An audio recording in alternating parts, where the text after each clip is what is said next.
তো এটা বাঁকা, এটা কি বাঁক?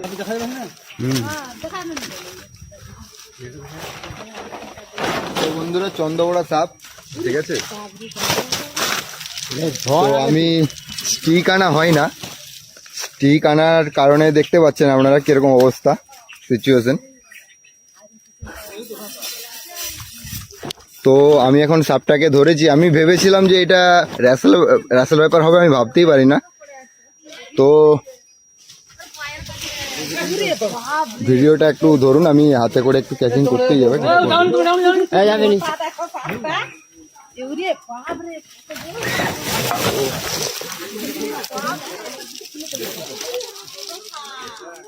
তো আপনারা কোনো চেষ্টা করবেন না, আমি হাতে করে ধরার কারণ এটা, আমরা ভালো করে গ্রিপ বানিয়ে এটাকে ধরেছি। তো আমি ক্যাচার আনতাম, আমি প্রথমে ভেবেছি এটা স্প্যাকটেল কোবরা হবে, তো এটা চন্দ্রবড়া বলে আমি জানতাম না, তাহলে আমি তো ক্যাচার আনতাম। তো চলো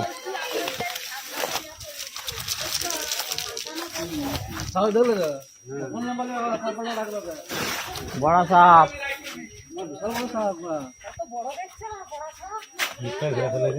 তার কারণ এইটাই যে আমাদের হ্যান্ড গ্রিপ করেছি, কারণ আমি প্রসেস জানি, ঠিক আছে।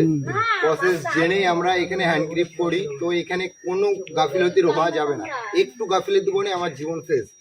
তো আমরা বলে রাখি যে এই বছর সাপ র্যাসেল ভাইপার বিশেষ করে অনেক আমরা রেস্কিউ করেছি। তো খুবই সাবধানের সাথে, খুবই সেফটির সাথে রেস্কিউ করতে হয়।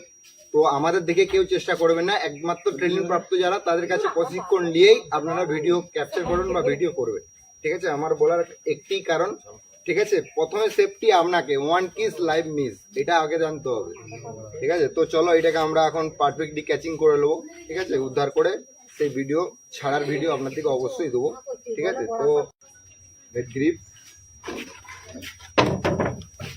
টেল গ্রিপ,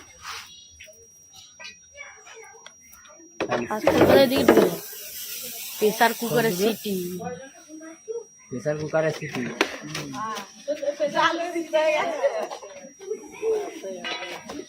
আমার একটাই বলার কারণ, ঠিক আছে, যে না স্টিক আনবে বা ক্যাচার আনবে সুন্দরভাবে রেস্কিউ করতে হবে। এখানে কোনো যে যাই বলুক, পুরো কনসিস্টেন্ট তোমার সাপের ভিতরে রাখতে হবে।